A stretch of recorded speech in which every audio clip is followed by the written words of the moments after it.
আসসালামু আলাইকুম ওয়া রাহমাতুল্লাহি ওয়া বারাকাতুহু। নাহমাদুহু ওয়া নুসাল্লি আলা রাসূলিল কারীম, আম্মা বাদ। আলহামদুলিল্লাহ, আল্লাহ তাআলার অসংখ্য মেহেরবানি যে আল্লাহ তাআলা আমাদেরকে দর্শন অংশগ্রহণ করার তৌফিক দান করেছেন। আলহামদুলিল্লাহ। আজকে যে তামরিনটা সম্পাদনা করে প্রকাশ করা হয়েছে, খুবই জটিল একটা তামরিন ছিল। জটিল বা কঠিন তাদের কাছেই মনে হবে যারা নিজের থেকে লেখার চেষ্টা করেন, নিজের থেকে তাহকিক করার চেষ্টা করেন। আর যারা অন্যের লেখা শুধু নিজের কপি করে নিয়ে এসে বসাতে চাইবেন, তাদের কাছে জটিল মনে হবে। একটু আগে একটা তামরিন দেওয়া হয়েছে আপনাদেরকে গত আগামীকালকে করার জন্য। সেই তামরিনটা দেওয়ার কয়েক মিনিটের মধ্যেই কয়েকজন জমা দিয়ে দিয়েছে। অথচ এটা যদি তাহকিক করে লিখতে যায়, কমপক্ষে ভালো মতো লিখতে গেলে তো ঘন্টা পার হয়ে যাবে। আর তারা কয়েক মিনিটও লাগে নাই, জমা দিয়ে দিয়েছে। এটা কিভাবে সম্ভব হলো? দেখা গেল তারা যে লেখাটা দিয়েছে হুবহু এই বিষয়ের উপর একটা লেখা একটা অ্যাপস এর মধ্যে আছে। ওই অ্যাপস থেকে দেখে তারা হুবহু লেখাটা কপি করে দিয়েছে। কোনো অ্যাপস এর মধ্যে থাকতে পারে, কোনো বইয়ের মধ্যে থাকতে পারে। স্বাভাবিক, কোনো একটা প্রশ্ন দিলে কোনো না কোনো জায়গায় থাকতে পারে। এর মানে এই নয় যে আপনি ওইটাই হুবহু কপি করে বসিয়ে দেবেন আর নিচে খালি নিজের নামটা দিয়ে দেবেন। এভাবে ভাই সারা জীবন লিখলেও, আমরা তো 100টা তামরিন করাচ্ছি, 100 না 500 করালেও কোনো উপকার হবে না। আর যদি নিজের থেকে করার চেষ্টা করেন, নিজের থেকে যদি একটু চেষ্টা করেন, মেহনত করেন, বোঝার চেষ্টা করেন, সাজানোর চেষ্টা করেন, আপনার যে কি পরিমাণে ফায়দা হবে এটা বলে প্রকাশ করা যাবে না। একদিকে আপনার তাহকিকের মেজাজ তৈরি হবে, তাহকিক করা শিখবেন, আরবি থেকে অনুবাদ করা শিখবেন, তারপরে কিভাবে একটা কথা সুন্দর করে সাজিয়ে লিখতে হয় বাংলায়। এটা আপনি যত লিখবেন তত আপনার লেখার সৌন্দর্য বাড়বে। বহুমুখী ফায়দা। আপনাদেরকে সবসময় বলা হয় বিভিন্ন অ্যাপস থেকে, বিভিন্ন কিতাব থেকে, বিভিন্ন ফতোয়ার কিতাব থেকে, এগুলো থেকে আপনি সহযোগিতা নেবেন, তথ্য নেবেন। কিন্তু হুবহু লেখা নিয়ে এসে আপনি নিজের নামে চালানো যাবে না, এটা চুরি। এক ভাই বলেছেন যে ওস্তাদ যে আপনি তো বলছেন কপি করার কথা, তা আমি তো কপি করে দিয়েছি। কপি করা মানে কি? কপি করা মানে আপনি একটা তথ্য কপি করতে পারেন, ওইটা কপি করে নিয়ে এসে নিজে থেকে সংযোজন করেন, বিয়োজন করেন, কিছু বাদ দেন, কিছু এডিট করেন, কিছু যুক্ত করেন। সে যে দলিল দিয়েছে ওই দলিলটা আপনি রেখে দিন। এই দলিল যদি ভুল হয় বা এই তাহকিক যদি ভুল হয়, আপনি না দেখেই অ্যাপস এর মধ্যে পেয়েছেন, এক জায়গায় পেয়েছেন, হুবহু লিখে দিলেন। এটা তো আমরা শিখা হলো না, নিজে তাহকিক করতে হবে। যাই হোক, আপনাদের বোঝার সুবিধার্থে কথাটা বললাম। প্রতিটা তামরিনে এরকম আমরা দেখতে পাই, অধিকাংশ ছাত্র ভাই এই কাজটা করে। কোথাও না কোথাও পায়, ওইটা হুবহু লিখে জমা দেয়। এইভাবে যদি আপনারা লেখেনও, সময় যাবে কিন্তু ফায়দা হবে না ভাই। নিজের থেকে লেখার চেষ্টা করেন, সবসময় চেষ্টা করবেন এক লাইনও যেন কারো লেখার সাথে না মেলে। পুরা তামরিন তো বহুত দূরের কথা, এক লাইনও যেন হুবহু কারোর সাথে না মিলে যায়, কোনো অ্যাপস এর সাথে, কোনো আহ, জায়গার সাথে যেন মিলে না যায়। আপনি নিজের থেকে সম্পূর্ণ লেখাটা তৈরি করবেন। আজকে যে তামরিনটা সম্পাদনা করা হয়েছে, এটা হলো 20 নাম্বার তামরিন। 21 নাম্বার তামরিনটা আহ প্রায় কাজ শেষ, সবার তামরিন দেখাও হয়ে গেছে এবং সম্পাদনাও প্রায় অনেক অংশ হয়ে গেছে, শুধু প্রকাশ করাটা বাকি রয়েছে। ইনশাল্লাহ আজকে রাতে করার ইচ্ছা আছে। তারপরে 21 নাম্বার তামরিনটা আপলোড করা হবে। আর তো 20 নাম্বার যে তামরিনটা সম্পাদনা করা হয়েছে, যে মৃত ব্যক্তি যদি আকিকা না করতে পারে, তার আত্মীয় স্বজন অথবা কেউ তার পক্ষ হয়ে আকিকা করতে পারবে কিনা। কেউ এরকম মারা গেছে, সে মারা যাওয়ার পরে তার উদ্দেশ্যে তার নামে কি করলো, আকিকা করলো, তো এই আকিকাটা সহি হবে কিনা বা করা যাবে কিনা এই বিষয়ের উপর একটা তামরিন আপনাদেরকে দেওয়া হয়েছিল। তবে হাতে গোনা কয়েকজন ছাড়া সবাই তামরিনের শুরুর কথা কি হাকিকত। হাকিকত কেন? ওই আহলে হক মিডিয়াতে হাকিকত দিয়ে শুরু হয়েছে, যে এই হাকিকতটা না বোঝার কারণে আপনিও হাকিকত দিয়ে শুরু করেছেন, সব কথা মিলে যাচ্ছে। কি হলো বলেন? আহলে হক মিডিয়াতে যে হাদিসটা উল্লেখ করেছে কুতুবে সিত্তার বাইরে, ওইটা তো অধিকাংশ জয়ীফ বলেছেন, অথচ সহিহ হাদিস কিন্তু আছে। 21তম দিনে 14তম দিনেও যে আকিকা করা যাবে এই বিষয়ের উপরে আহলে হক মিডিয়াতে কিন্তু একটা হাদিস দিয়েছে, ওইটা আবার জয়ীফ। শুধু মুস্তাদরাকে হাকিম হাকিম রহমতুল্লাহ আলাইহি নিজে সহিহ পড়ছে, এছাড়া কাউকে এরকম পাওয়া যাচ্ছে না। তেমন নেই বললেই চলে।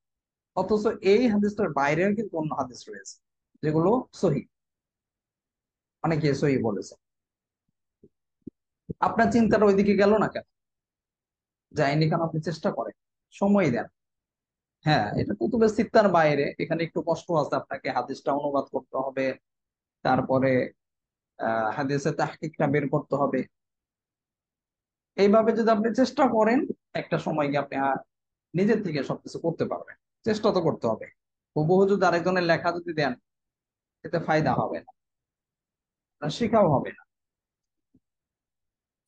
দেখেন তামরিনটা যে সম্পাদনা করা হয়েছে এক ভাইয়ের তামরিন, ওনার মাসুম বিন আব্দুল আজিজ নাম, 452 রোল। তো উনি যে তামরিনটা লিখেছেন আলহামদুলিল্লাহ খুব ভালো লেখেন। আহ তারপরেও লেখার মধ্যে সবসময় চেষ্টা করতে হবে অল্প কথার মধ্যে সুন্দর করে উত্তরটা ফুটিয়ে তোলা। এটা আপনাদেরকে সবসময় বলা হয়। এত বিস্তারিত লিখলেন যেটা মানুষ পড়বে না, এত ধৈর্য নেই মানুষের। সংক্ষেপ উত্তর দিতে হবে। দেখেন আমরা এখানে সংক্ষেপ উত্তর উত্তর দেওয়া হয়েছে যে মৃত ব্যক্তির নামে আকিকা করার কোনো প্রমাণ নেই, কোনো হাদিসও নেই, কোনো দলিলও নেই, কোরআন হাদিসেও নেই। কোরআন হাদিস আমরা লিখতে পারতাম, কোরআন হাদিস কেন লেখা হয়নি? ওইটা লিখলে আবার শব্দটা বা লেখাটা একটু বড় হয়ে যাবে। ওটাকে সংক্ষেপ করে লেখা হয়েছে মৃত ব্যক্তির নামে আকিকা করার কোনো প্রমাণ নেই। কোনো প্রমাণ নেই দ্বারা হাদিসেও নেই, কোরআনেও নেই, সব অন্তর্ভুক্ত হয়ে যাচ্ছে। এটা হলো একজন লেখকের চিন্তা থাকবে যে আমি যে লিখছি এটাকে কিভাবে ছোট্ট করে অল্প কথায় বড় একটা কথাকে আমি প্রকাশ করি। এটা একদম লেখকের সৌন্দর্য। তারপরে তাই আকিকা না করাই উচিত, তবে ইসালে সওয়াবের উদ্দেশ্যে করতে পারবে। ইসালে সওয়াব যদি কেউ করে সবরে, এটা তো জায়েজ, এতে কোনো সন্দেহ নেই। আকিকা মূলত জীবিত ব্যক্তির জন্য মুস্তাহাব। আকিকা কি জীবিত ব্যক্তির জন্য করা মুস্তাহাব। সন্তান জন্মগ্রহণ করার 7ম দিনে আকিকা করা অধিক উত্তম। সন্তান জন্মগ্রহণের আকিকা করতে হবে 7ম দিনে, এটা হলো উত্তম। এটাই অধিকাংশ হাদিসের মধ্যে এসেছে। তারপরে কেউ যদি না পারে, তাহলে 7ম দিন আকিকা না করতে পারলে 14তম দিনে করবে। আর 14তম দিনেও যদি না পারে তাহলে 21তম দিনে করবে। যদি তাও সম্ভব না হয় তাহলে পরবর্তী যে কোনো দিনেও করতে পারবে, এটাও ফুকায়ে কেরাম বলেছেন। তারপরে আকিকা করা, যদি কারো আকিকা না করা হয়ে থাকে তাহলে সে চাইলে কি নিজের থেকেও আকিকা করতে পারবে। তো এই কথাগুলো দেখেন, এখানে মোট 4টা হাদিস দিয়ে বা 4টা হাওলা আমরা দিয়েছি। 4টা হাওলার মধ্যে প্রথম যে হাওলাটা আছে খুব প্রসিদ্ধ, সুনানে আবু দাউদের, যে আকিকা করতে হবে, ছেলের জন্য 2টা বকরি, মেয়ের জন্য একটা। এটা অনেকেই আপনার উল্লেখ করেছে। তারপর 2 নাম্বার যে হাদিসটা উল্লেখ করা হয়েছে সুনানে আবু দাউদের, প্রত্যেক শিশু তার আকিকার বিনিময়ে আল্লাহর নিকট বন্ধক স্বরূপ থাকে। এটা হলো আকিকার একটা ফজিলত পাওয়া গেল। যদি আকিকা করা হয়, আল্লাহ তাআলা আশা করা যায় আকিকার ওসিলায় তাকে নিরাপত্তা দিবেন। এই জন্য আকিকা করা উচিত। আবার হাদিসটা কি সহিহ। এরপরে 3 নম্বরে যে হাওলাটা দেওয়া হয়েছে, তারপরে 4 নম্বরে যে হাওলাটা দেওয়া হয়েছে, এই দুইটা হাওলা নেই বললেই চলে, আপনারা কেউই দিতে পারেন। দুই একজন যারা মানে যারা আপনারা ওই আহলাক মিডিয়া থেকে কপি করেছেন, এখানে যা আছে তাই লিখে দিয়েছে, এটা তো বিচক্ষণতার পরিচয় হলো না। যাই হোক, এখানে দেখেন সুন্দর করে হাদিস দুইটা উল্লেখ করা হয়েছে, এবং এখানে হাদিসে তাহকিকটাও করে দেওয়া হচ্ছে। তাহকিক কেন করতে হবে এটা কিন্তু আপনাদেরকে বলা হচ্ছে। তাহকিক অবশ্যই ভাই করতে হবে, যেখানে তাহকিক খুবই প্রয়োজন। যেমন এই বিষয়টা নিয়ে আপনি যদি ইউটিউবে সার্চ দেন যে আহ আকিকা কতদিন পর্যন্ত করা যাবে, বা কত দিনে করতে হবে, কততম দিনে করতে হবে, সার্চ দেন ইউটিউবে, দেখবেন যে আমাদের দেশে যারা আহলে হাদিস বা লামাজাবি ভাইরা আছে, তাদের দেখবেন এক ধরনের কামরা কামড়ি এটা নিয়ে। একজন বলে সপ্তম দিনেই করতে হবে, আর একজন আছেন আব্দুর রাজ্জাক বিন ইউসুফ, তিনি তো খুব মজা করে বলেন যে আকিকা সপ্তম দিনেই করতে হবে, 14তম দিনের কোনো দলিল নেই, 21তম দিনের কোনো দলিল নেই, এগুলো সব বানোয়াট, ভিত্তিহীন। খুব সুন্দর করে বলবো। তো এরকম বাড়াবাড়ি আছে। আবার তাদেরই মধ্য থেকে যারা নিজেদেরকে আহলে হাদিস বলে, তাদের মধ্যে আবার দুই একজন দেখবেন যে বলবে যে না, 14তম দিনেও করা যায়, 27তম দিনেও করা যায়, 14তম দিনে করা যায়, 21তম দিনেও করা যায়। এই নিয়ে দেখবেন তাদের মধ্যে কি আছে, অনেক বিতর্ক। আর আমাদের সাথে তো আছে যারা হানাফি মাযহাব ফলো করে। এখন এত জটিল একটা মাসআলা, এটা আপনি যদি তাহকিক না করেন, যে হাদিসটা তাহকিক না করেন, তাহলে কি হবে বলেন? এই জন্য তাহকিক করতে হবে। দেখেন এখানে তাহকিক করে দেওয়া হয়েছে। তারপরে 4 নম্বরে যে হাদিসটা আছে, এই হাদিসটারও তাহকিক দেওয়া হয়েছে। আর তাহকিক কার মাধ্যমে দেওয়া হয়েছে? যাকে তারা চোখ বন্ধ করে অনুসরণ করে, নাসিরউদ্দিন আলবানী সাহেবকে। এই নাসিরউদ্দিন আলবানী সাহেবই কি হাদিসটাকে হাসান বলেছেন, আবার আগের হাদিসটাকে, 3 নম্বর হাদিসটাকে উনি সহিহ বলেছেন। যখন আপনি তাদের লোকের দিয়ে হাওলা দিবেন, তাহকিক করবেন, তখন কিন্তু না মানলেও চুপ থাকতে হবে, বিরোধিতা করতে পারবে। আর তাহকিক করাটা শিখতে হবে। আজকে যে তামরিনটা দেওয়া হয়েছে একটু জটিল তামরিন, যে আমরা কবরে দাফন করতে গেলে মিনহা খলাকনাকুম ওয়া ফিহা নুঈদুকুম, মানে কোরআনে যে আয়াতটা আছে সূরা, এই আয়াতটা পড়ে থাকি, একটু করে পড়ি, একটা করে অংশ আমরা মাটি দেই, আবার আরেকবার পড়ি, আর এক মুখ দিই, আবার পড়ি আরেকবার। এটা যদি আপনি শুধু হাদিসটা বের করলেন হবে না, হাদিসের তাহকিকটা বের করতে হবে। আর তাহকিক বের করতে গিয়ে আপনি ফরাইজি সাহেব বা হালাক মিডিয়াতে যেটা আছে ওইটা হুবহু কপি করে দিলেন, তাহলে হবে না। কি জন্য হবে না? আমরা নিজের থেকে চেষ্টা করতে হবে যে তাহকিকটা কি আছে। আর এটার জন্য খুব সহজ, আপনাদের জন্য বাইসুল হাদিস অ্যাপসটা ব্যবহার করেন, এখানে দেখেন কে কি বলেছে, ওইখান থেকে আপনি অনুবাদ করতে থাকেন, চেষ্টা করেন ভাই। এখান তো ভুল হলে তো সমস্যা নেই ভাই, ভুল হলে কি আমরা এটা পাবলিকলি প্রকাশ করি? এমন না যে ফেসবুক পেজে দিয়ে দিই আপনার নামে, আমাদের ওয়েবসাইট অ্যাপ সব জায়গায় দিয়ে দিই, গ্রুপে দেওয়া হয়, এমন তো করা হয় না। আপনাদের তামলিন ভুল হলেও ওইগুলো আমরা উস্তাদরাই দেখি, বা মাদ্রাসা কর্তৃপক্ষ দেখে, এর বাইরে কেউ দেখে, আর ওটা আমরা প্রকাশও করি না। সম্পাদনা করে, আমাদের যতটুকু জানাশোনা আছে এতটুকু সম্পাদনা করে তারপর প্রকাশ করা হয়। তাহলে তো আপনার ভয়ের কিছু নেই, বা এখানে হাসি ঠাট্টার পাত্র হওয়ারও তো ভয় নেই, লজ্জারও কিছু নেই। আপনি চেষ্টা করেন, চেষ্টা করলে কি হবে, যখন সম্পাদনা করা হবে তখন আপনি মিলিয়ে নিজের ভুলটা ধরতে পারবেন। তো তর্জমাটা এটা এভাবে হবে, এভাবে ঠিক হয়, বা এভাবে লিখতে হবে সামনে থেকে, এটা তর্জমা এভাবে করতে হবে। আর আপনি যদি নাই লেখেন ভুল হওয়ার ভয়ে, বা আপনি পারেন না এই মনে করে যদি লেখাই না শুরু করেন, তাই আপনি পারবেনই না, জীবনেও পারবেন না। এই জন্য সবাই চেষ্টা করবেন নিজের থেকে তর্জমা করার, নিজের থেকে তাহকিক করার। যেহেতু আগামীকালকে যে তামরিনটা আছে, এটা তাহকিক করতেই হবে। এটা আমাদের সমাজের মধ্যে খুব বেশি প্রচলিত। মানুষ কবরে দাফন করতে গিয়ে এই দোয়াটা পড়ে নেয়, এই আয়াতটা দোয়া হিসেবে পড়ে থাকে। এই ক্ষেত্রে যে পড়তে হবে, কেন পড়তে হবে, বা পড়া যাবে না বা পড়া যাবে, এর কারণ কি? এখানে হাদিসের তাহকিকটা করতে হবে, চেষ্টা করবেন। ভুল হলে তো সমস্যা নেই, সবাই চেষ্টা করবেন। কেউ কেউ আছে আরবিটা শুধু উঠিয়ে দেয়, না আরবি উঠিয়ে দিলে তো হবে। কারণ আপনার যে পাঠক থাকবে, যে সোয়ালকারী থাকবে, সে সাধারণ মানুষ। আপনার কাছে সোয়াল করবে, একটা মাসালা জানতে চাবে, সে সাধারণ মানুষ, সে তো আরবি বুঝবে না। আপনাকে অনুবাদ করে দিতে হবে, আরবি দিলে অনুবাদও দিতে হবে, অথবা শুধু অনুবাদ দিতে হবে, যে কোনো একটা করতে হবে। যাই হোক, এভাবে সবাই লেখার চেষ্টা করবেন। তামরিন গুলো যদি এভাবে ইনশাল্লাহ আপনারা চেষ্টা করেন, ব্যাপক পরিমাণে ফায়দা হবে, যেটা আপনাদের বোঝাতে পারবো না। আর আমাদের যে এই মেহনতটা সার্থক হবে। ভাই আমরা ইচ্ছা করলে কিন্তু পারি অন্যান্য ইফতা বিভাগের মতো, অনলাইন ইফতা বিভাগের, যে সপ্তাহে দুই একদিন ক্লাস করাইলাম, তামরিন সারা বছরেও নেই। অথচ ক্লাসের চেয়ে তামরিনে বেশি কষ্ট, বেশি শ্রম যায়, বেশি সময় যায়। এত ছাত্রদের তামরিন গুলো দেখা, তারপর এটা আবার সম্পাদনা করা, আবার তাহকিক করা, করি আল্লাহ, ঘন্টার পর ঘন্টা চলে যায়। আজকের যে তামরিনটা অনেক সময় গেছে, গতকালকে সময় দেওয়া হয়েছে, আজকে দেওয়া হয়েছে, দিয়ে তারপরে শেষ করা হয়েছে। এগুলো আমরা কি জন্য করি? মনে করেন না যে আপনি শুধু বেতন দেন, এই বেতনের দিকে লক্ষ্য করে এটা করা হয় না ভাই। বেতনের মাফিক যদি পড়ানো হতো, তাহলে অন্যান্যদের মতনই আমরা এত মেহনত করতাম, এত চেষ্টা। কারণ তারাও তো এভাবে দুই একদিন ক্লাস করিয়ে তামরিন না করিয়ে বেতন দিচ্ছে, আমরাও তো নিতে পারতাম। ওইগুলো করি না। কিভাবে ছাত্রদের ফায়দা হয়, বিভিন্ন অ্যাপস ট্যাপস থেকে শুরু করে আরো যা লাগে সব দিয়ে কিভাবে বোঝানো যায়, সবকিছু করানো হয়। তো আপনারা চেষ্টা করেন, ইনশাল্লাহ এখান থেকে কিছু নিতে পারবেন। আর যদি মন মানসিকতা অন্যরকম হয়,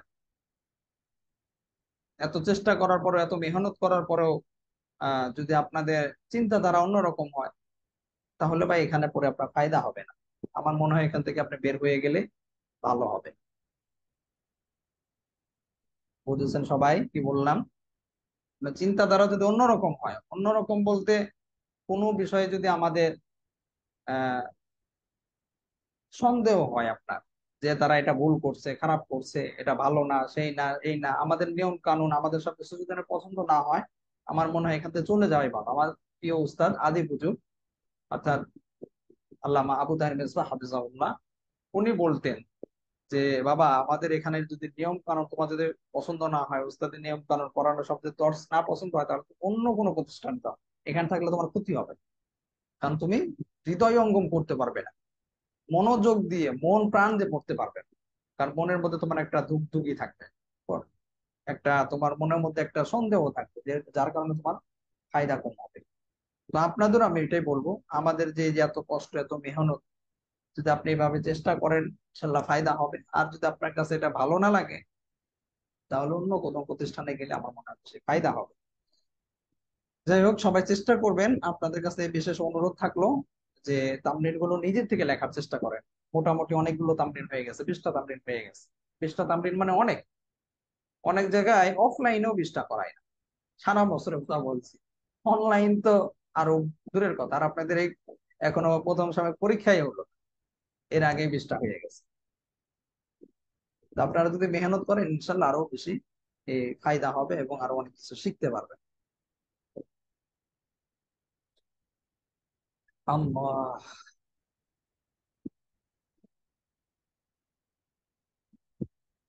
গতকালকে আমরা কাওয়াইদুল ফিক কিতাবের আলহামদুলিল্লাহ, সুম্মা আলহামদুলিল্লাহ, 100টা কায়দা আমরা শেষ করেছি। দেখতে দেখতে আমাদের 100টা কায়দা কিন্তু শেষ হয়ে গেছে। এটা খুবই আহ মানে আনন্দের কথা যে আল্লাহ তাআলা, শুকরিয়া, আল্লাহ তাআলা আমাদেরকে সুন্দরভাবে 100টা কায়দা শেষ করার তৌফিক দান করেছে। আজকে আমরা 101 নাম্বার কায়দা থেকে পড়বো। প্রতিদিন কমপক্ষে আমরা 110টা করে কায়দা পড়ব। আচ্ছা, এক ভাই বারবার বলছেন উস্তাদ যে ফাতরা কাকে বলে। আসলে বুঝলাম না আপনি এই মেসেজটা কেন বারবার লিখছেন। ফাতরা আবার কি? ফাতরা তো গালি নামে, গালি হিসেবে মানুষ ব্যবহার করে, যে এই লোকটা ফাতরা। আর একটা আছে হলো আরবিতে ফাতহা। এখন আপনি ফাতহা বোঝাচ্ছেন না ফাতরা বোঝাচ্ছেন? কিছু কিছু বিষয় আছে, এগুলো ক্লাসে জিজ্ঞেস করার মতো। এগুলো উত্তর দিতে গেলে আপনি লজ্জিত হবেন। এমন যদি বলে ফাতহা, আপনি কাকে বলে এটা জিজ্ঞেস করেছেন, এটা তো সাধারণ একটা বিষয়। একবার নিচের ক্লাসের তাইসির মিজানে যারা পড়ে তারাই জানে, নাহবি যারা পড়ে তারা জানে। কারণ ফাতহা আপনাকে বোঝাতে হবে, কোনটাকে ফাতহা বলে, কোনটাকে কাসরা বলে, কোনটাকে জম্মা বলে, এগুলো কি বোঝাইতে হবে? এগুলো তো এখানের বিষয় না। তারপরেও লেখাপড়া সংক্রান্ত হলে এটা আপনি ব্যক্তিগতভাবে জিজ্ঞেস করে নেবেন। কারণ আপনার ফাতরা বলছেন, ফাতরা বলতে তো আমার জানা নেই ভাই, ফাতরা কি? ফাতরা জানি এটা গালি, গালি হিসেবে মানুষ ফাতরা বলে থাকে। আচ্ছা দেখেন, 101 নম্বর কায়দা, আসাবিতু বিল উরফি কাসাবিতি বিন নাস।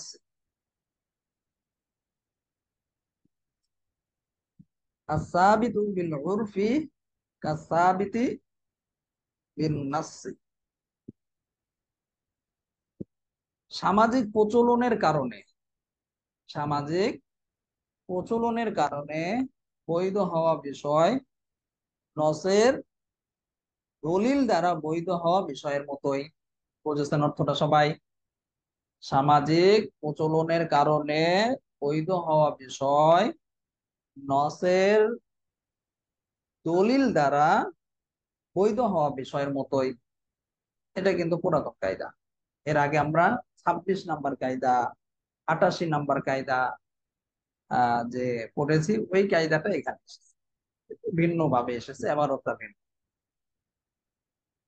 কায়দার মধ্যে কি বলা হয়েছে, অর্থাৎ বলা হচ্ছে সামাজিক যে সমস্ত প্রচলন আছে, উর্ফ আছে, অনেক উর্ফ আছে, অনেক প্রচলন রয়েছে যেগুলো সামাজিক প্রচলনের কারণে বৈধ। ওই বৈধটা কেমন বৈধ হবে? যেমনটা নস দ্বারা বৈধ হলে, নস দ্বারা প্রমাণিত হলে, অর্থাৎ কোরআন হাদিস দ্বারা প্রমাণিত হলে ওইটা যেরকম ভাবে মানুষের জন্য বৈধ হয়ে যায়, ঠিক একই ভাবে সামাজিক প্রচলনের কারণেও যদি কোন একটা বিষয় বৈধ হয়, ওইটাও নসের দ্বারা বৈধ হওয়ার সমকক্ষ হবে। হ্যাঁ, এখানে কিছু শর্ত আছে যেটা আমরা 26 নম্বর কায়দার মধ্যে আলোচনা করেছিলাম, যে সামাজিক প্রচলন হলেই যেটা জায়েজ হয়ে যাবে এমন না। সামাজিক প্রচলনের মধ্যে আমাদের দেশে জুয়া খেলা, সুদ খাওয়া, ঘুষ খাওয়া, এগুলো সামাজিক ভাবে প্রচলিত। এর মানে কি এটা জায়েজ হয়ে যাবে? না, এটা নজ বিরোধী, কোরআন হাদিস বিরোধী। এই জন্য নজ বিরোধী হতে পারবে না। যদি নজ বিরোধী না হয় তাহলে এটা কি নসের দ্বারা প্রমাণিত হলে যেরকম হবে ওই রকম পর্যায়ের হবে। যেমন ভাবে আমরা মিসাল দিয়েছিলাম এর আগে, যে অফিস আদালত, বিভিন্ন কলকারখানা ইত্যাদি জায়গায় যে মাস শেষে বেতন দেওয়া হয়ে থাকে, এই বেতনগুলো কি, এই বেতনগুলো মাস শেষে দেওয়া হয়। সাধারণত আমাদের দেশে মাস শেষে দেওয়া হয়, কোথাও আবার ভিন্ন হতে পারে, নির্দিষ্ট একটা টাইম আছে, সময় আছে, এই সময়ের মধ্যে কি বেতন দেওয়া হয়ে থাকে। তো এটা কি, এটা সামাজিক প্রচলনটা এমন ভাবে গ্রহণযোগ্য হবে, এই প্রচলনটা যেমন ভাবে নজ দ্বারা প্রমাণিত হলে গ্রহণযোগ্য হতো। আচ্ছা, পরের কায়দা দেখেন, এটা তো পুরাতন কায়দা। 102 নম্বর কায়দা, জিনায়াতুল আজমাই জুবাব। জিনায়াতুল আজমাই জুবা জুবার, অর্থটা খেয়াল করেন। আর এই কায়দাটা কোথেকে নেওয়া হয়েছে? মিম জিম রয়েছে, আর আগের কায়দাটা ছিল সিনিয়র অফিসার সিয়ারে কাবির নামক কিতাব থেকে নেওয়া হয়েছে। আর এই কায়দাটি নেওয়া হয়েছে মিম জিম অর্থাৎ মাজাল্লা নামক কিতাব থেকে, যেটা তুরস্কের ওলামায়ে কেরামের দ্বারা সংকলিত একটা কিতাব। অর্থটা খেয়াল করেন, জিনায়াতুল আজমাই জুবারুন, গৃহপালিত প্রাণীর অন্যায়, গৃহপালিত পশুর অন্যায় ধর্তব্য হবে না। গৃহপালিত পশুর অন্যায় কি ধর্তব্য হবে না। এর মানে কি? এর মানে হলো সাধারণত আমরা যে সমস্ত পশু গৃহে পালন করি অর্থাৎ বাড়িতে পালন করি, ওই সমস্ত পশু যদি কোনো অন্যায় করে বা কারো যদি ক্ষতি করে, এই ক্ষতিটা কি হবে না, এই কায়দা দ্বারা বোঝা যাচ্ছে এটা ধর্তব্য হবে না, এটা ধরা হবে না। এখানে আরো কিছু কথা আছে। কথাটা হলো, কোনো পশু যদি নিজের থেকে করে, আহ নিজের থেকে যদি করে থাকে, তার যে মালিক আছে, ওই পশুর যে মালিক আছে, তার মালিক এখানে কোনো হস্তক্ষেপ করেনি অথবা অবহেলা করেনি, বা সে ইচ্ছাকৃতভাবে এটা করতে পশুটার জন্য সুযোগ করে দেয়, এমন যদি হয়, তাহলে কি এই পশুর দ্বারা যদি কারো কোনো ক্ষতি হয়, তাহলে এই পশুর মালিকের উপর এই ক্ষতিপূরণটা বর্তাবে না, এই ক্ষতিপূরণটা তার উপর আসবে না। এখানে শর্তটা কি হলো তাহলে? ক্ষতিটা তখনই আসবে যখন এই ক্ষতিটা বা এই পশু যে ক্ষতিটা করলো, এই ক্ষতিটা তার নিজের হতে হবে, পশু নিজ থেকে গিয়ে করেছে। আর যদি মালিকের পক্ষ থেকে হয়ে থাকে, অর্থাৎ মালিক কোনো অবহেলা করেছে বা মালিক উস্কে দিয়েছে, বা মালিকের কোনো রকম ত্রুটি বিচ্যুতি ছিল, এমন যদি হয়, তাহলে মালিকে জরিমানা আরোপ করা হবে এবং তাকে জরিমানা দিতে হবে।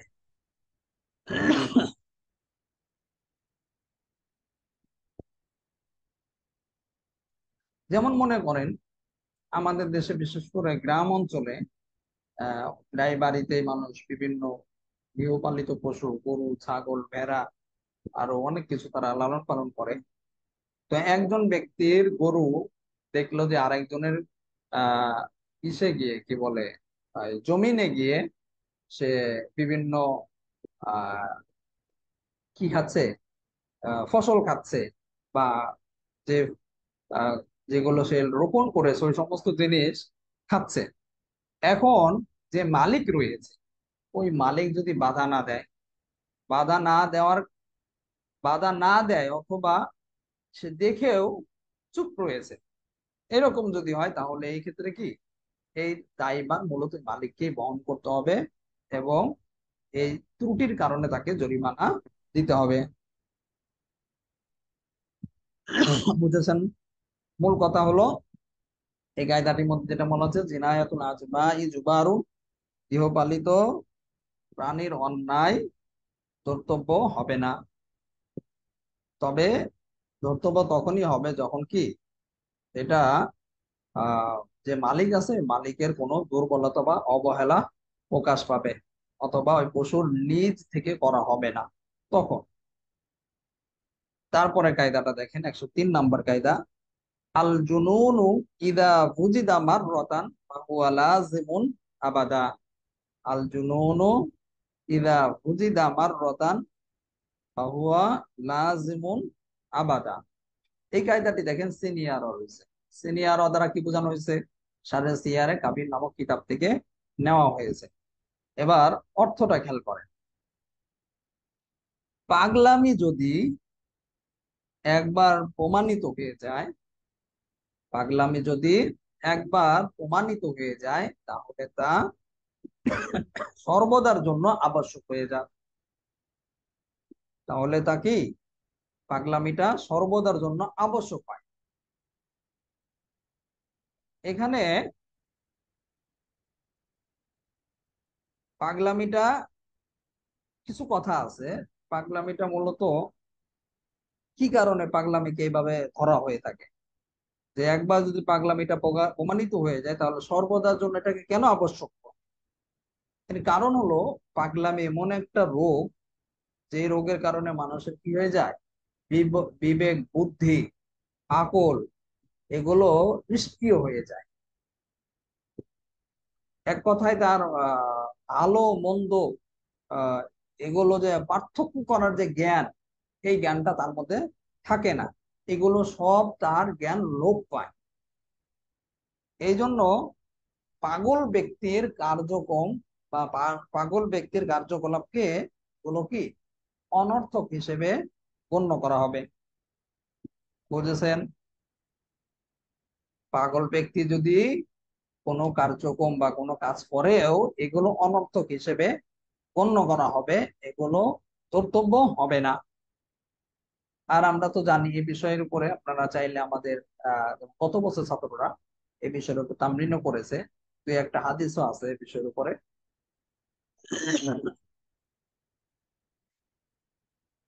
এখানে আরেকটা বিষয় হলো, বিশেষজ্ঞ যারা ডাক্তার রয়েছেন তারাও বলেন যে কেউ যদি একবার পাগল হয়ে যায়, অর্থাৎ পাগলামি রোগ যদি তার কারো যদি হয়, তাহলে এই রোগের কারণে তাকে সাধারণত যতদিন সে বেঁচে থাকবে ততদিন পর্যন্ত তাকে বিভিন্ন ওষুধ সেবন করতে হয়। ওষুধ তাকে খেতেই হবে সারা জীবন। আর যদি আহ মাঝে মধ্যে দেখা যায় সে সুস্থ আছে, তারপরেও কি এই যে পাগলামি যে রোগটা আছে এই রোগের যে প্রভাব প্রতিপত্তি রয়েছে এটা তারপরে বাকি থেকে যায় মাঝে মধ্যে। এর কারণে এর থেকে একটু সুস্থ হলেও পরবর্তীতে তার এই যে ইটা আছে, পাগলামি যে স্বভাবটা আছে, এই পাগলামি স্বভাবটা থেকে যায়। মাঝে মধ্যে সুস্থ হলেও ওই সুস্থতা কি ওইভাবে কার্যকর হবে না, যেমন ভাবে একজন সুস্থ মানুষের আহ মানে সুস্থ অবস্থাটা কার্যকর হয় বা ধর্তব্য হয়। বুঝতেছেন সবাই? তাহলে আমরা কায়দার মধ্যে কি বললাম? আল জুনুন ইদা বুজিদা মাররাতান ফাহুয়া লাযিমুন আবাদা। পাগলামি যদি একবার প্রমাণিত হয়ে যায় তাহলে তা সর্বদার জন্য আবশ্যক হয়।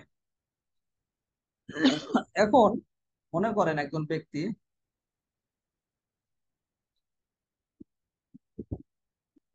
উস্তাদ যে বিষয়ের উপর হাদিসটা বললে ভালো হতো, আসলে হাদিস নাম্বার তো মনে নেই এই মুহূর্তে।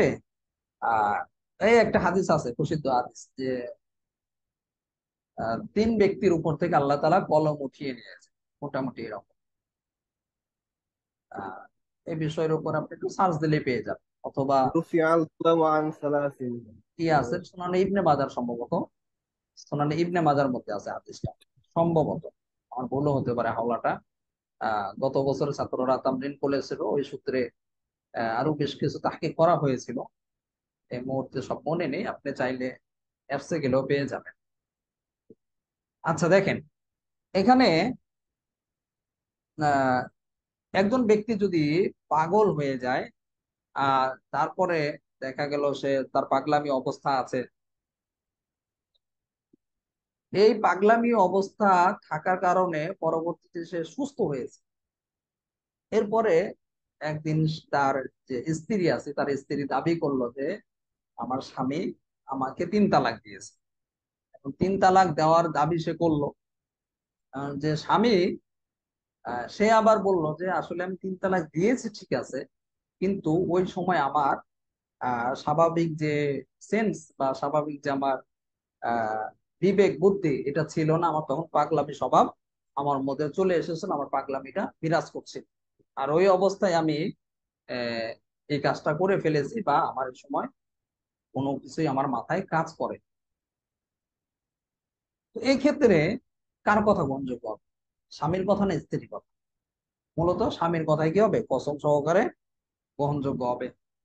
কারণ হলো পাগলামি এমন একটা রোগ, যে রোগটা একবার যদি পাওয়া যায় এটা সাধারণত স্থায়ী ভাবে এটা ধর্তব্য হয়, অর্থাৎ স্থায়ী ভাবে পাগলামিটা থেকে যায়। সারা জীবনের জন্য পরিপূর্ণভাবে ভালো সাধারণত হয় না। এই জন্যই তার এই কথাটা কি স্বামীর কথাকেই কসম সহকারে গ্রহণযোগ্য হবে, এবং তার স্ত্রীর কথা গ্রহণযোগ্য হবে না।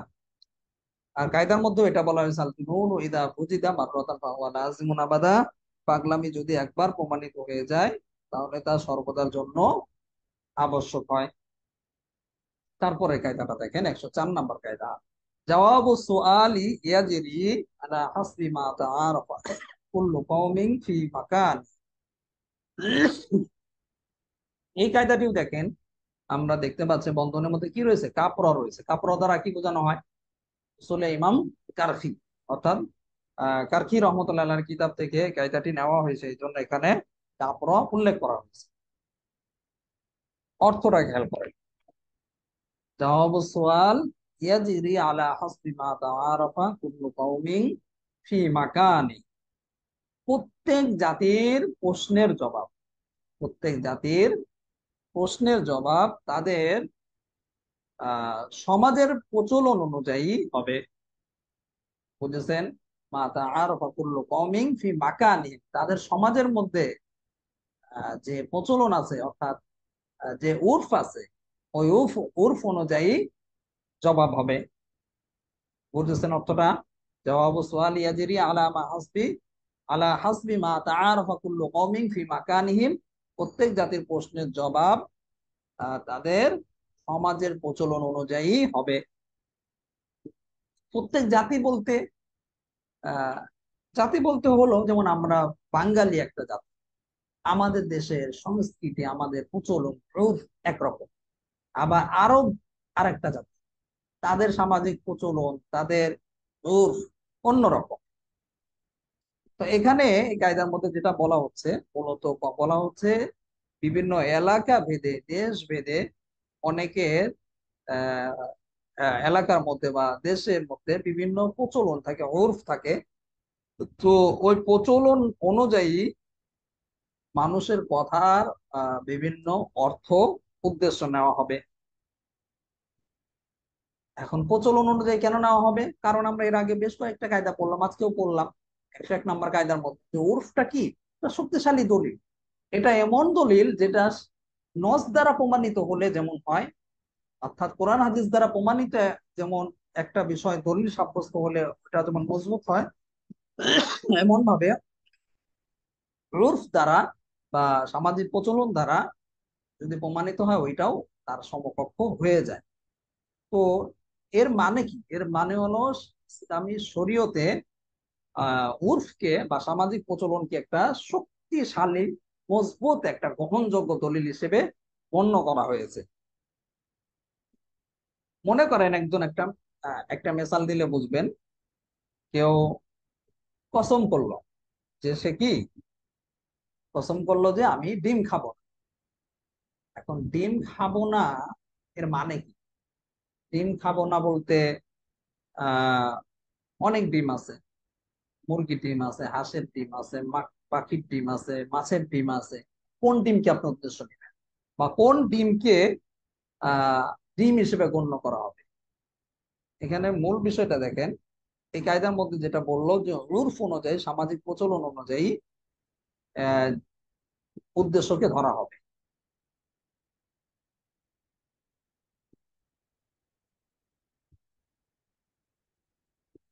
এখানে সামাজিক প্রচলন অনুযায়ী যদি আমরা লক্ষ্য করি, সাধারণত যদি কেউ বলে ডিম খাবো না, তাহলে পাখি জাতীয় বা পাখি টাইপের মুরগি, হাঁস, এইগুলোকে উদ্দেশ্য নেওয়া হয় বা এগুলোই থাকে।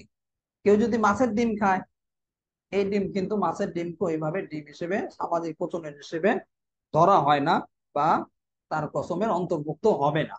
কেন হবে না? কারণ আহ সমাজের মধ্যে কেউ যদি ডিম খাবো না বা ডিম খাবে না এরকম কসম করে, এর দ্বারা আহ, মাছের ডিমকে বোঝানো হয়ে থাকে না। আর সমাজের মধ্যে এটার প্রচলন ওইভাবে নেই। মূলত পাখি জাতীয় যে সমস্ত প্রাণী আছে, যেমন মুরগি, হাঁস, কবুতর, এই ধরনের ডিমকে উদ্দেশ্য নেওয়া হয়ে থাকে। এই জন্যই সে যদি মাছের ডিম খায় তাহলে তার কসম ভঙ্গ হবে না। বুঝেছেন সবাই? এখন কথা হলো, এটা তো আমাদের সমাজের কথা বললাম। এখন কোথাও যদি এর ব্যতিক্রম থাকে, যে ডিম বলতে শুধু তারা মুরগির ডিমকে বোঝায়, ডিম খাবো না মানে মুরগির ডিম, হাঁসের ডিমকে বোঝায় না, কবুতরের ডিমকে বোঝায় না, বা অন্য কোনো ডিমকে বোঝায় না, শুধু মুরগির ডিম বোঝায়, তাহলে অন্য কোনো ডিম যদি খায়, তাহলে এই ক্ষেত্রে কি হবে? তার কসম কিন্তু ভঙ্গ হয়ে যাবে এবং তার কাফফারা দিতে হবে। বুঝেছেন সবাই?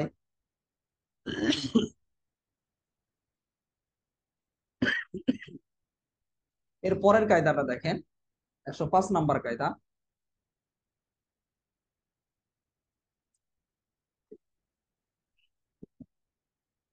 আল জাওয়াজু শারঈয়্যু ইউনাফিদ দমান। আল জাওয়াজু শারঈয়্যু ইউনাফিদ দমান। শরীয়তের অনুমোদিত বিষয়ে, শরীয়তের অনুমোদিত বিষয়ে জরিমানা করা হবে না। জরিমানা, কিন্তু জরিপানা না। অনেকে আমরা জরিপানা বলি, আর জরিমানা বললে অনেক সময় জরিপানা শোনা যায়, শব্দটাই কেমন যেন। জরিমানা হবে উচ্চারণটা। আল জাওয়াজু শারঈয়্যু ইনাফি দমান, শরীয়তের অনুমোদিত বিষয়ে জরিমানা করা হবে না। এর মানে কি? এই কায়দার মধ্যে যেটা বলা হচ্ছে যে কোন একটা বিষয়ে যদি শরীয়তের পক্ষ থেকে অনুমোদিত হয়, তাহলে কেউ যদি ওই কাজের মধ্যে লিপ্ত হয়ে যায় বা ওই কাজটা যদি করে, এই করার কারণে কারো যদি ক্ষতিও হয়, তাহলেও এতে কি হবে? তার জরিমানা করা হবে না। সে তাকে জরিমানা দিতে হবে না।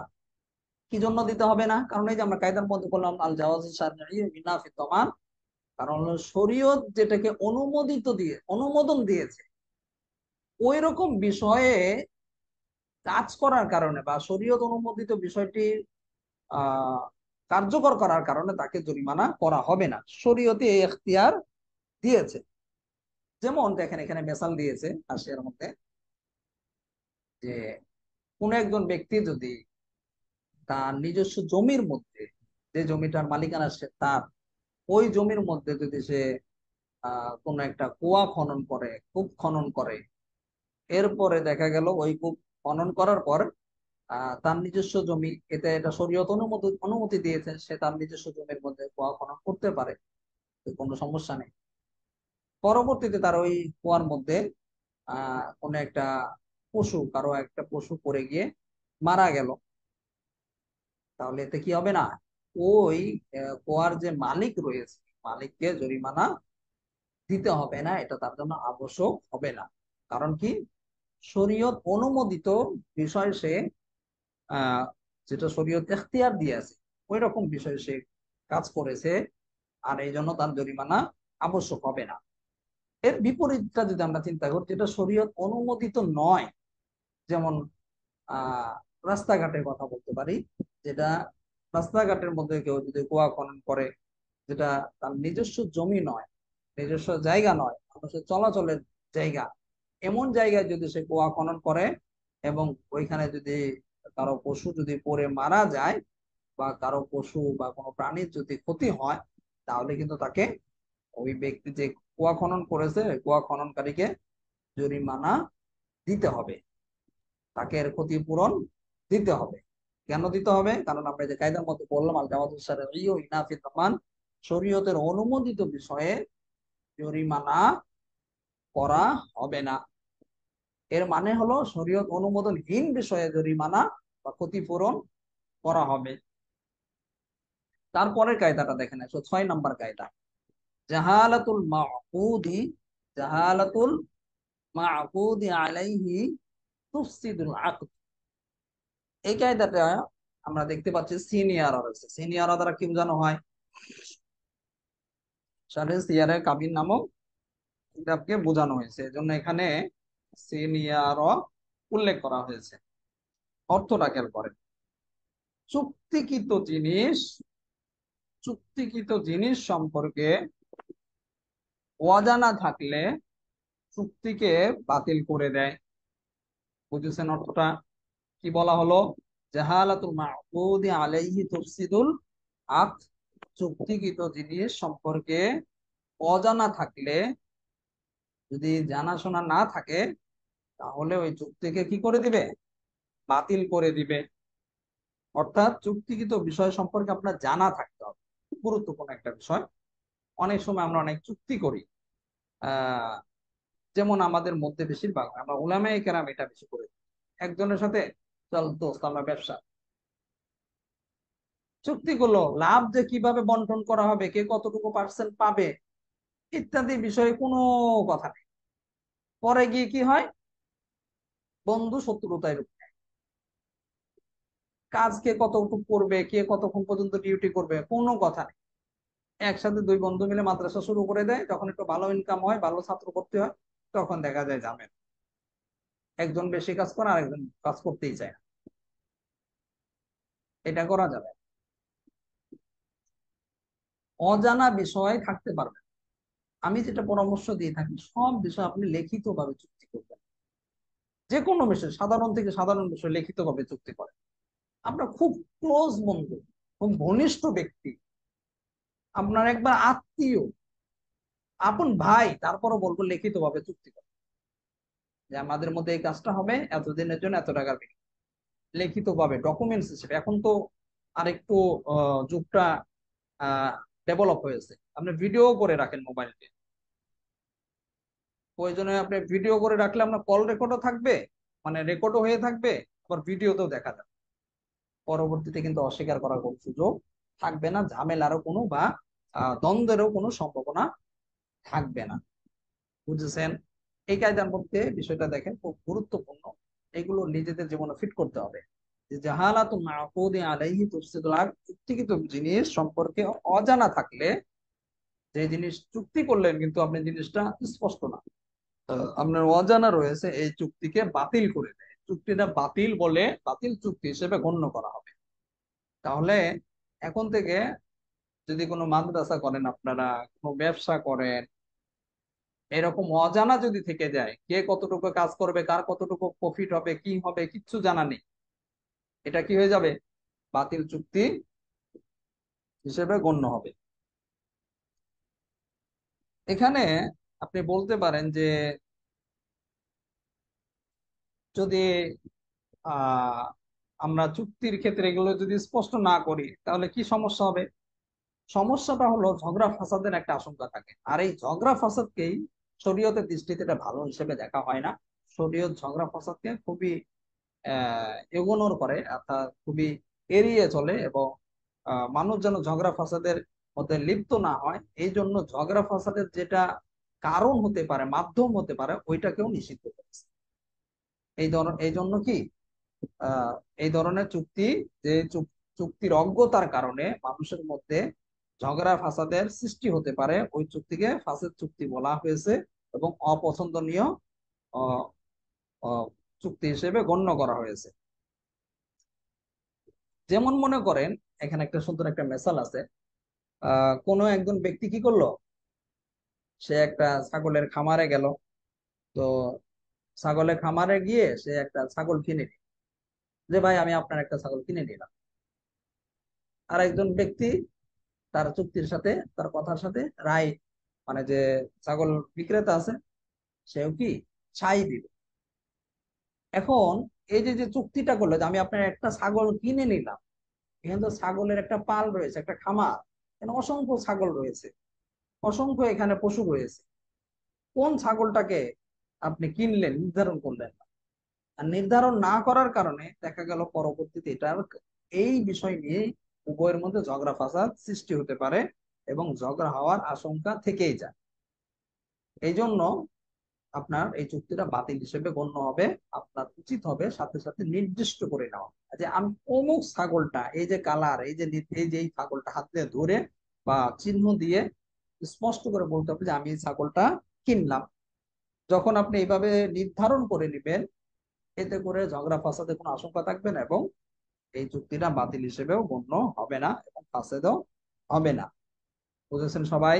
তাহলে চুক্তি করার ক্ষেত্রে এই কায়দা থেকে একটা গুরুত্বপূর্ণ একটা জীবনের অধ্যায় আপনারা শিখলেন, যে যখন কোনো চুক্তি করবেন, আহ বা কোনো ব্যবসা করবেন, কোনো মাদ্রাসা করবেন, অথবা যাই করেন না কেন, সব জায়গায় ডকুমেন্টস রাখবেন এবং চুক্তিটা স্পষ্ট করে নেবেন।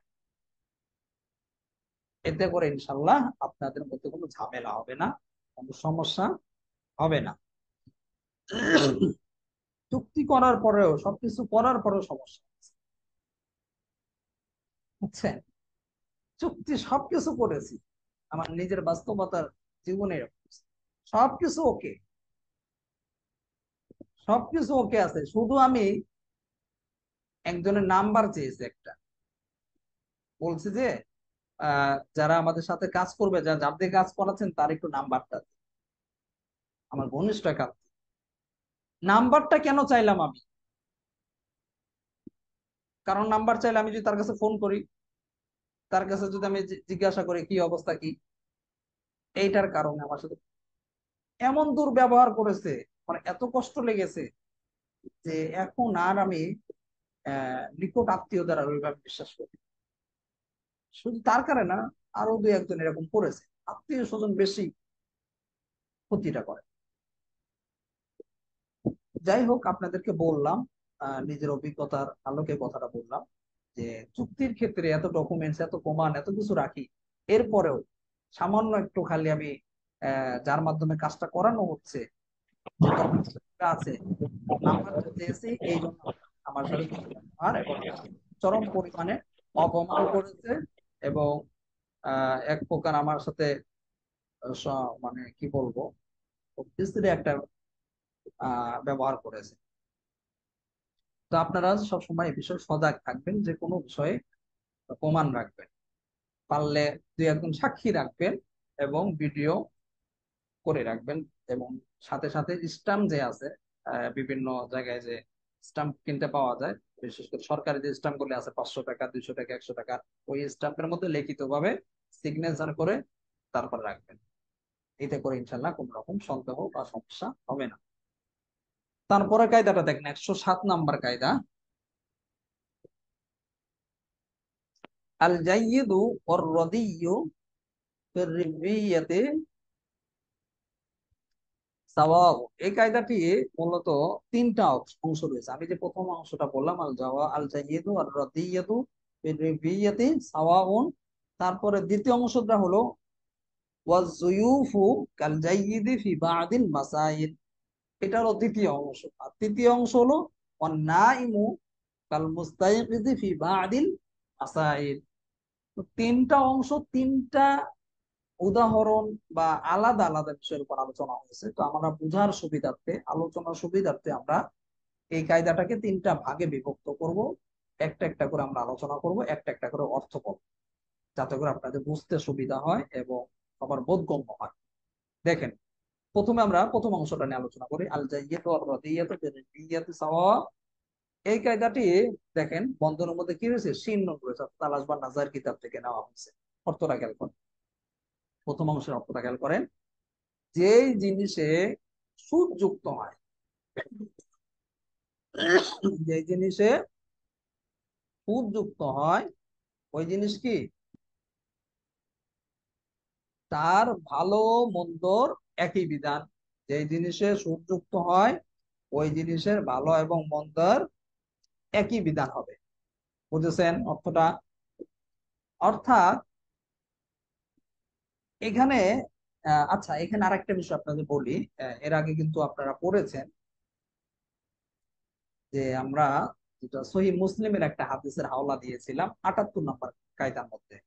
এরপরে আরেকটা কায়দা মনে হয় 78 পরেও এসেছে, যেখানে এই বিষয়ের উপর আলোচনা হচ্ছে। 78 নম্বর কায়দার মধ্যে আমরা একটা হাদিসের হাওলা দিয়েছিলাম, যে সহিহ মুসলিমের 3918 নম্বর হাদিস।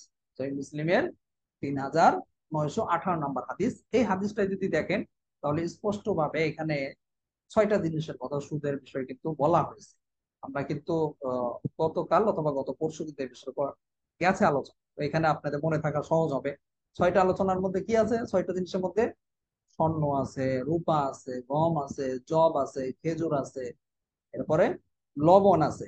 এই 6টা জিনিসকে সুদের মানে স্তম্ভ হিসেবে বা মূল হিসেবে হাদিসের মধ্যে বলা হয়েছে। এগুলো যদি কম বেশি করে আহ, যদি কেউ কোনো এইগুলোর মধ্যে কম বেশি করে পরস্পরের মধ্যে ক্রয় বিক্রয় করে, তাহলে এটা কি হবে, সুদ হবে, এবং এটা গুনাহের কাজ হবে।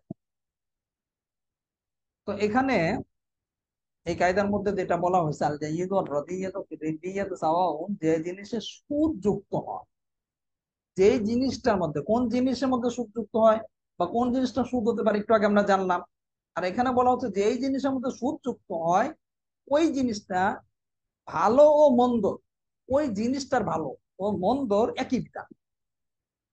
ভালো হলেও যে বিধান, ওই জিনিসটা খারাপ হলেও, মানে মন্দ হলেও একই বিধান। আচ্ছা, আমরা একটা মেসাল দিলে খুব ভালোভাবে বুঝতে পারবো। যেমন স্বর্ণের কথাটাই ধরেন। আমরা স্বর্ণের বিষয়ে সহিহ মুসলিমের হাদিসের মধ্যে দেখলাম স্বর্ণের কথা এসেছে সুদের বিষয়ে। যে স্বর্ণ সাধারণত কিন্তু দুই ধরনের স্বর্ণ হয়। আর যারা স্বর্ণ সম্পর্কে জানেন, স্বর্ণ কিন্তু বেশ বেশ কয়েকটা ক্যাটাগরি। যেমন সবচেয়ে ভালো হলো 22 ক্যারেটের স্বর্ণ, তারপরে আছে 18 ক্যারেটের স্বর্ণ। এরকম ক্যারেট আছে, কিন্তু ভাগ ভাগ আছে। আর তো স্বর্ণের মধ্যে একটা হলো ভালো স্বর্ণ, খাঁটি স্বর্ণ, আর একটা হলো আহ মানে খাঁটি স্বর্ণ যেটা আছে এটা সম্পূর্ণই স্বর্ণ, আর একটা হলো খাদযুক্ত স্বর্ণ। কি? খাদযুক্ত স্বর্ণ। খাদযুক্ত মানে যেই স্বর্ণটার পরিপূর্ণ অংশটাই স্বর্ণ না, কিছু অংশ ছাড়া। যেমন ভাবে আমরা দেখেন বিভিন্ন যে অলংকার তৈরি করি, আমাদের মা বোনেরা যে অলংকার তৈরি করে বা তারা যে ব্যবহার করে, এগুলো কিন্তু পরিপূর্ণ স্বর্ণ না। আর পরিপূর্ণ স্বর্ণ দিয়ে আপনি অলংকার বানাতেও পারবেন। এখানে কিছু খাত বা অতিরিক্ত কিছু জিনিস স্বর্ণের বাইরে এগুলো যুক্ত করতে হয়। তো এখানে খাতযুক্ত স্বর্ণর যে বিধান হবে, খাঁটি স্বর্ণেরও এই একই বিধানে হবে। এই দুইটাই যদি কম বেশি করে যদি বিক্রি করা হয়, তাহলে এটা কি হয়ে যাবে? ক্রয় বিক্রয়ের দ্বারা সুদের মধ্যে গণ্য হয়ে যাবে। বুঝেছেন? সুদের মধ্যে কি হয়ে যাবে? গণ্য হয়ে যাবে। কারণ কি, আমরা যে কায়দার মধ্যে বললাম, আল জাইয়িদু ওয়ার রাদিয়াতু ফি রিবিয়াতি সাওয়াউন, যেই জিনিস সুদযুক্ত হয়, যে জিনিসের মধ্যে সুদযুক্ত হয়, সেটা ভালো হোক মন্দ হোক উভয়টারই একই বিধান। এই জন্য খাতযুক্ত স্বর্ণেরও যে বিধান হবে, আবার যেটা রিয়েল মানে খাঁটি স্বর্ণ আছে ওইটারও কি হবে? একই বিধান হবে। এমনি ভাবে আমরা বুঝার সুবিধার্থে আরেকটা মেসাল দিতে পারি। যেমন মনে করেন আপনি আহ টাকার বিধান। টাকার মধ্যে দুইটা শ্রেণী আছে। একটা টাকা হলো নতুন যে টাকাটা বাংলাদেশ ব্যাংক থেকে নতুন এসেছে, এই টাকার যে বিধান হবে। আবার যেই টাকাটা কয়েক বছর আগে বা কয়েক বছর বয়স হয়ে গেছে, পুরাতন হয়ে গেছে, ওই টাকারও কিন্তু একই বিধানই হবে। যদিও একটা ভালো টাকা আর একটা কি খারাপ টাকা, একটা নতুন টাকা আর একটা হলো পুরাতন টাকা, তারপরে উভয়টারই বিধান একই হবে। উভয়টার মধ্যে সুদ কম বেশি করে যদি বিক্রি করা হয় বা ক্রয় বিক্রয় লেনদেন করা হয়, তাহলে উভয়টার মধ্যে কি সুদযুক্ত হবে। যদিও একটা বেশি ভালো, একটা গুণগত দিক থেকে খারাপ। বুঝেছেন সবাই? এটা হলো আহ মানে এই কায়দার আমরা প্রথম অংশটা আলোচনা করলাম। এবার দেখেন দ্বিতীয় অংশ। والضيوف كالجيد في بعض المسائل। والضيوف كالجيد في بعض المسائل। অর্থটা প্রথমে খেয়াল করেন। কিছু কিছু ক্ষেত্রে ত্রুটিযুক্ত বস্তু ভালো বস্তুর সমকক্ষ হয়। কিছু কিছু ক্ষেত্রে ত্রুটিযুক্ত বস্তু ভালো বস্তুর সমকক্ষ হয়।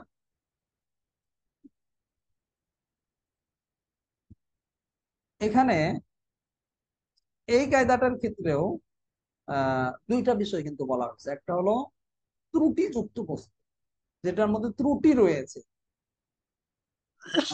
আর হলো আরেকটা অংশ হলো, মানে এই কায়দার মধ্যে আরেকটা বিষয় মনে হচ্ছে যেটা ত্রুটিহীন, কোন রকম ত্রুটি নেই। তো এই ত্রুটিযুক্ত বস্তু এবং ত্রুটিহীন বস্তু, অর্থাৎ একটা ভালো বস্তু আর একটা খারাপ বস্তু, উভয়টাই কি কিছু কিছু ক্ষেত্রে, কিছু কিছু মাসআলার ক্ষেত্রে সমকক্ষ হবে।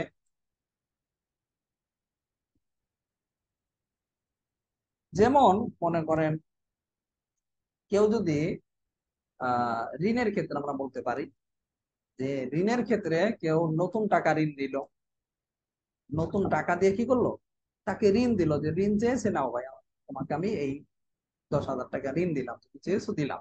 আর টাকাগুলো সবগুলো কি ছিল? নতুন ছিল। এরপরে যখন সে ওই ঋণের টাকাটা তাকে আবার রিটার্ন দিল, পরিশোধ করলো, তখন আবার কি সে ওই নতুন টাকা তার জন্য দেওয়া এটা আবশ্যক নয়, এটা তার জন্য জরুরিও নয়। সে যদি পুরাতন টাকাও দেয়, অর্থাৎ যেটা তার মতো এতটা নতুন নয়, পুরাতন টাকা দিলেও কি হয়ে যাবে? তার ঋণ পরিশোধ হয়ে যাবে। কি জন্য পরিশোধ হয়ে যাবে? কারণ এই যে আমরা কায়দার মধ্যে পড়লাম, ওয়াজুয়ুফু কাল জাইয়িদি ফি বাদিল মাসাইল, কিছু কিছু ক্ষেত্রে ত্রুটিযুক্ত বস্তু ভালো বস্তু সমকক্ষ হয়ে যায়। যদিও একটু ত্রুটি রয়েছে, এত নতুন এত ভালো না, তারপরেও তো এটা টাকা, এটা তো অস্বীকার করা যাবে না। এই জন্য ত্রুটি থাকলেও ভালো এবং আহ ত্রুটিযুক্ত উভয়টাই সমকক্ষ হবে এই ক্ষেত্রে। আরো এরকম অনেক ক্ষেত্র আছে, আমরা বোঝার জন্য একটা দিয়ে যথেষ্ট। তারপরের কায়দা, তারপরের অংশটা দেখেন, তৃতীয় অংশটা। অন্যাইমু কাল মুস্তাইকিজি ফি বাদিল মাসাইল। অন্যাইমু কাল মুস্তাইকিজি ফি বাদিল মাসাইল। এখন বলা হচ্ছে যে ঘুমন্ত ব্যক্তি, কি নাই মানে কি, ঘুমন্ত ব্যক্তি, কাল মুস্তাইকিজ ফি বাদিল মাসাইল, ঘুমন্ত ব্যক্তি কিছু মাসালার ক্ষেত্রে, আহ মুস্তাইকিজি কাল মুস্তাইকিজ অর্থাৎ জাগ্রত ব্যক্তির সমকক্ষ। বুঝেছেন? ঘুমন্ত ব্যক্তি কিছু কিছু মাসালার ক্ষেত্রে, কিছু কিছু ক্ষেত্রে জাগ্রত ব্যক্তির সমকক্ষ। এর মানে কি? এর মানে হলো ঘুমন্ত ব্যক্তির বিষয়ে, এই যে একটু আগে এই পাগলের বিষয়টা নিয়ে আলোচনা করলাম, যে কায়দাটা আমরা পড়ে আসলাম, ওই একই হাদিসের মধ্যে কিন্তু পাগলের কথাও আছে, আবার ঘুমন্ত ব্যক্তির কথাও আছে, যে আল্লাহ তাআলা তাদের উপর থেকে কলম উঠিয়ে নিয়েছেন। অর্থাৎ ঘুমন্ত অবস্থায় থাকলে তাদের ওই রকম হুকুম থাকবে না, যেমন জাগ্রত ব্যক্তির ক্ষেত্রে হয়ে থাকে। এখন কথা হলো, এটা ইস্তেসনা আছে, আর কিছু কিছু ক্ষেত্রে ব্যতিক্রম আছে, যে ঘুমন্ত ব্যক্তি তখন জাগ্রত ব্যক্তির সমকক্ষ হবে। এই বিষয়টা আমাদের দৃষ্টি আকর্ষণের জন্য এই কায়দা বা এই অংশের মধ্যে বলা হচ্ছে। যেমন ইস্তেসনা আমরা দেখেন, একজন ঘুমন্ত ব্যক্তি আহ যদি তার, সে রোজা রাখা অবস্থায় তার স্ত্রীর সাথে, ঘুমন্ত থাকা অবস্থায় যদি স্ত্রীর সাথে সহবাস করে, তাহলেও কি হয়ে যাবে, তার কিন্তু রোজা ভেঙে যাবে। বুঝেছেন? কি জন্য রোজা ভেঙে যাবে? কারণ এই যে আমরা কায়দার মধ্যে বললাম, আর নাইম কাল মুস্তাইকিজ ফি বাদিল মাসাইল, ঘুমন্ত ব্যক্তি কিছু কিছু মাসালায় জাগ্রত ব্যক্তির সমকক্ষ। জাগ্রত ব্যক্তি যদি সহবাস করে রোজা রেখে, তাহলে যেমন তার রোজা ভেঙে যায়, ঠিক একই ভাবে ঘুমন্ত ব্যক্তিও যদি আহ কোনো নারীর সাথে যদি সহবাস করে, তাহলেও তার রোজা ভেঙে যাবে। এমনি ভাবে ঘুমন্ত অবস্থায় যদি কেউ মানে ঘুমাচ্ছে, এই অবস্থায় সে হা করে ঘুমাচ্ছে, আর যেভাবে হোক সে ঘুমের মধ্যেই তার গালের মধ্যে কি পানি পড়ে গেল, আহ বা তার গালের মধ্যে পানি পড়ে গেল, তার পেটে চলে গেল, তাহলে এই ক্ষেত্রে তার রোজা কি জাগ্রত ব্যক্তির হুকুমের মধ্যে গণ্য হবে। জাগ্রত ব্যক্তি যেরকম পানি খেয়ে ফেললে রোজা ভেঙে যাবে, এখানেও কি তার রোজা ভেঙে যাবে। এমনি ভাবে কেউ যদি আহ নামাজের মধ্যে থাকে, আর নামাজের মধ্যে সে ঘুমিয়ে গেছে, অনেক সময় ছাত্ররা আমাদের মাদ্রাসাগুলোতে ঘুমায়, তো নামাজের মধ্যে ঘুমন্ত দাঁড়িয়ে দাঁড়িয়ে ঘুমাচ্ছে, এর মাঝে যদি সে কথা বলে ওঠে, এইভাবে যেমন তার ই নামাজ ভেঙে যাবে যদিও ঘুমন্ত অবস্থায়, ঠিক এটা কি সমকক্ষ তারা হবে জাগ্রত অবস্থা। অর্থাৎ জাগ্রত অবস্থায় যেমন ভাবে কথা বললে তার নামাজ ভেঙে যাবে, এখানেও ঘুমন্ত অবস্থায় কথা বললে তার নামাজ ভেঙে যাবে। এমনি ভাবে কেউ যদি আহ ঘুমন্ত অবস্থায় যদি নামাজের মধ্যে কেরাত পড়ে, এই কেরাতটাও আদায় হয়ে যাবে, যেমনি ভাবে জাগ্রত অবস্থায় কেউ যদি কেরাত পড়ে, ওইটা যেমন ভাবে আদায় হয়ে যায়। অর্থাৎ কিছু কিছু ক্ষেত্র আছে, আমরা এটা বুঝলাম, অন্যায়মু কাল মুস্তাইকিজি ফি বাদিল মাসাইল, কিছু কিছু ক্ষেত্রে ঘুমন্ত ব্যক্তি জাগ্রত ব্যক্তির সমকক্ষ হয়ে থাকে, সমতুল্য হয়ে থাকে। এর পরের কায়দাটা দেখেন, 108 নাম্বার কায়দা।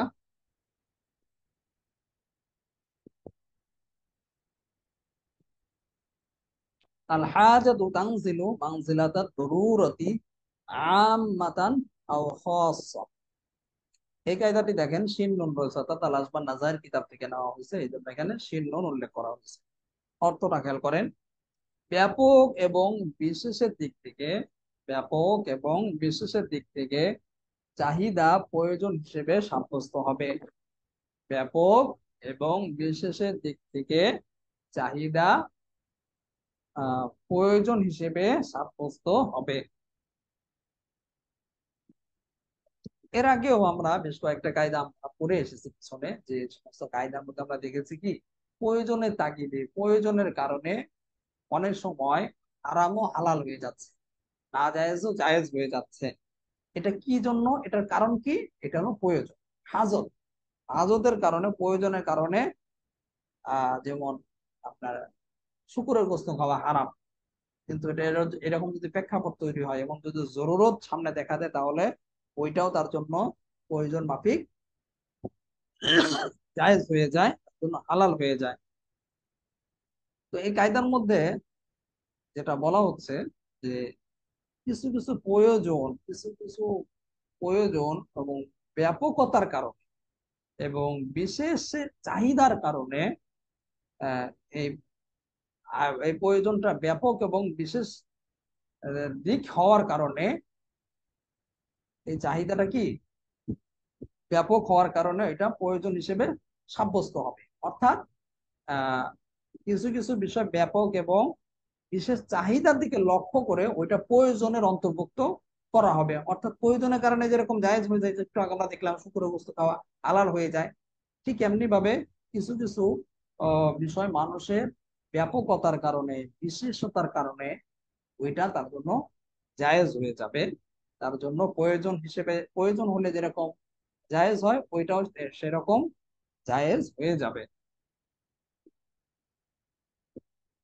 যেমন দেখেন, এখানে অনেক আলোচনা আছে যে আপনার ঋণ গ্রহীতা, যে ঋণ গ্রহীতা আছে, সে ঋণদাতার নিকট নিজের কোনো একটা জিনিসের বিনিময়, যে কোনো একটা পণ্যের বিনিময় হোক বা কোনো একটা জিনিস, সে কি করলো, ওই ঋণদাতার কাছে এটা বিক্রি করে দিল।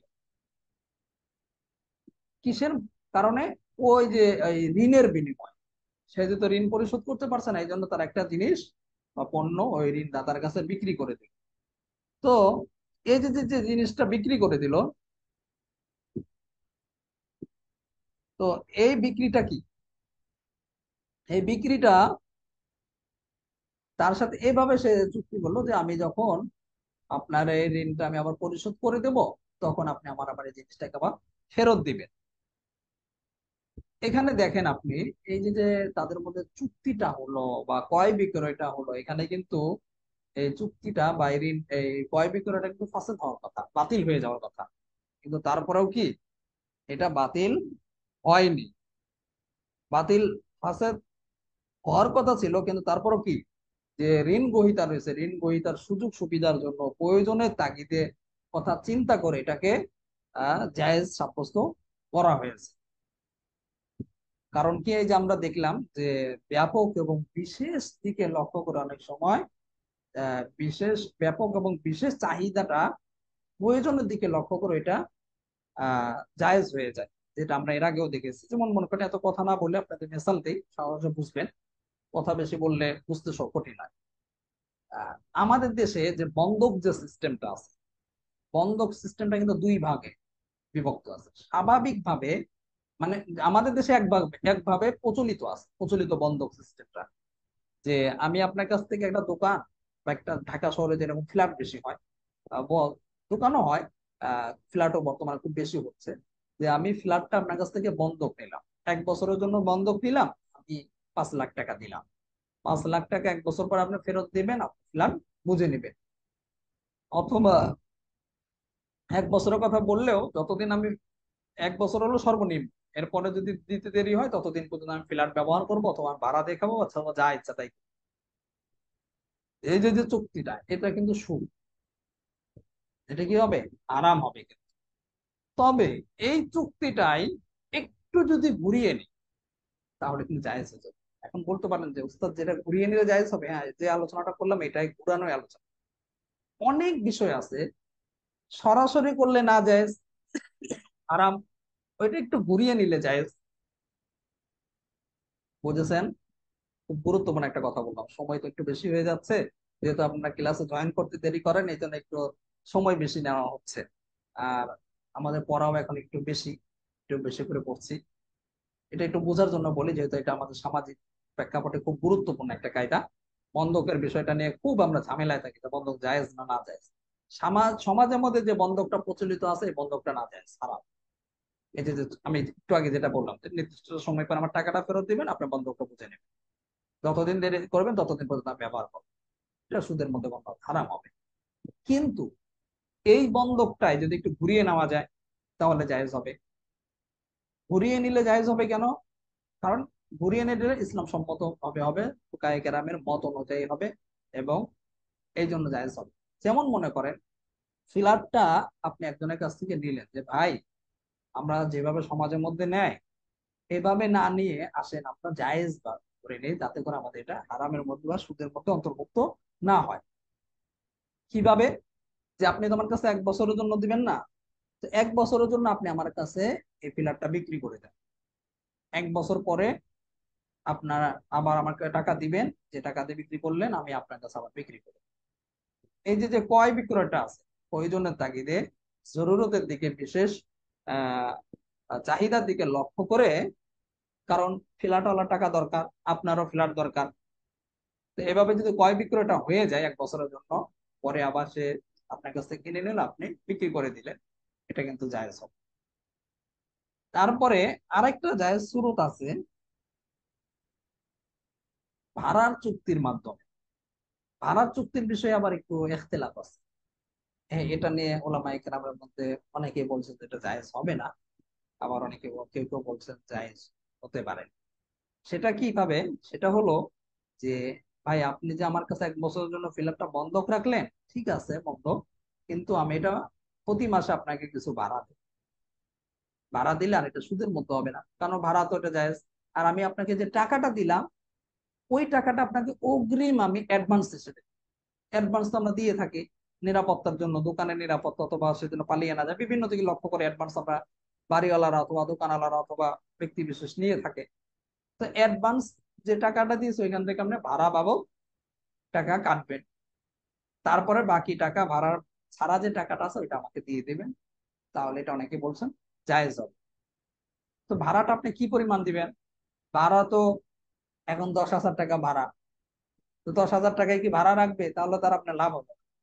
এই ক্ষেত্রে কেউ কেউ বলেন যে ভাড়াটা, যেহেতু আপনাদের দুইজনের মধ্যে ঘনিষ্ঠতা আছে, সম্পর্ক ভালো, ওই দিকে লক্ষ্য করে আপনার প্রতি ইহসান করে সে ভাড়া অনেক কমিয়ে দিল, যেখানে 10,000 সে এখানে 1,000 করে দিল, আর আপনি 9,000 টাকা কমিয়ে দিল, আপনি মাসে 1,000 করে দিলেন।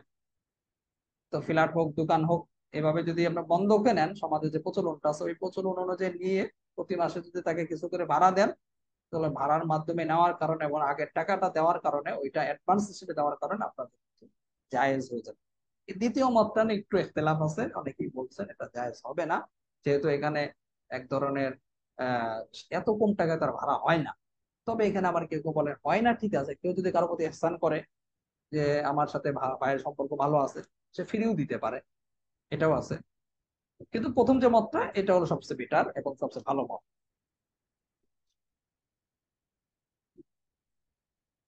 আচ্ছা, আজকে এই পর্যন্তই থাক, শেষ করতে পারলাম না। আহ অনেক অনেক দেশ, 10টা 40 বেজে গেছে। কালকে থেকে আপনারা একটু চেষ্টা করেন একটু তাড়াতাড়ি জয়েন। 10টা 9টা 15-তে লিঙ্ক দিয়ে দেওয়া হবে, সাথে সাথে আপনারা জয়েন করুন। জয়েন করলে যাতে করে আমরা 5-7 মিনিট পরে যেন ক্লাস শুরু করতে পারি। এখন তো দেখা যায় আপনাদের 10-12 মিনিট, প্রায় 15 মিনিটের মতো চলে যায়, আপনারা জয়েন হন না। 10 জন 12 জন এরকম ভাবে জয়েন, নামাজের কারণেও দেরি হয়, এটা আমরাও বুঝি, একটু চেষ্টা করেন। একটু চেষ্টা করলে ইনশাল্লাহ আপনাদের জন্য ভালো হবে, যেহেতু অনলাইন, এই হিসেবে সময়ও খুব কম, আর আমাদের সময় তো বাড়তি দেওয়াও যায় না, আপনারাও নিতে পারেন না, কারণ আপনারা সবাই কর্মব্যস্ত, আবার তামরিন রয়েছে, সবকিছু মিলে একটু আগে জয়েন হওয়ার সবাই চেষ্টা করবেন। আগামীকালকে ইনশাল্লাহ আমরা 9-10, আমরা 10-20 নাম্বার 12টা তামরিন পড়বো ইনশাল্লাহ, 12টা তামরিন না, সরি, কি কায়দা পড়বো ইনশাল্লাহ, একটু বেশি করে পড়বো, একটু আগে শুরু করার চেষ্টা করবো, যাতে করে একটু বেশি করে পড়তে হয়। প্রতিদিন ইনশাল্লাহ আমরা কমপক্ষে 10টা করে পড়ার চেষ্টা করবো কায়দা। আল্লাহ তালা আমাদের সবাইকে বোঝার তৌফিক দান করুন। সুবহানাল্লাহি ওয়া বিহামদিহি, সুবহানাকাল্লাহুম্মা ওয়া বিহামদিকা, আশহাদু আল্লা ইলাহা ইল্লা আনতা, আস্তাগফিরুকা ওয়া আতুবু ইলাইক। আসসালামু আলাইকুম ওয়া রাহমাতুল্লাহ।